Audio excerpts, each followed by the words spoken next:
abuso de poder del gobierno AFP futuro, especialmente lo cual trata de persecución política.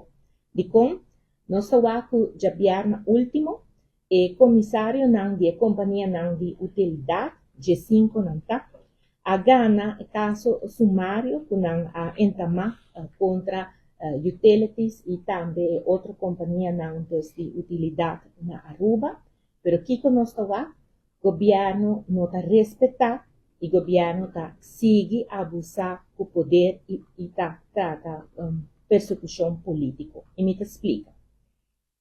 Maneira indicar, dus juez, já vieram semana passada, 10 de outubro, tá pone a sentença aqui não, e em corto, que a sentença da visa.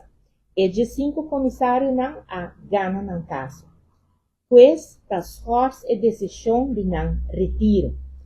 E tá indicar que o comissário não tem que guardo pagar, dus para não trabalho, e também, Mr. Laga, o comissário não aqui, chega na pia de trabalho, dus não por vai caminhar na tauta fazendo trabalho, e também há toda informação para não por fazer não trabalho.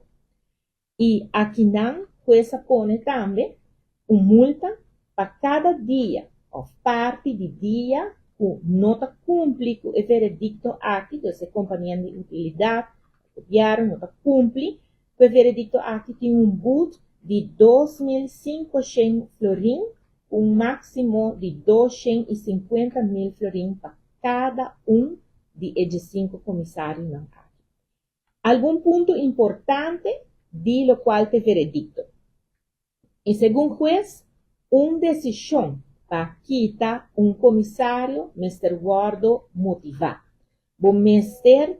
trata na maneira direita, nata bisa na holandês naar redelijkheid en billijkheid, e bono por just llega lisa benta kita comissário sem duna motivo válido, of just bisa puta passou a bini governo novo, passou que quer vai rumbo novo, tem visão novo, e pensei ora e não tem confiança, não pode trabalhar com o comissariado não cutei não. Bono por hasi esaki e juez está dicta e parte que não.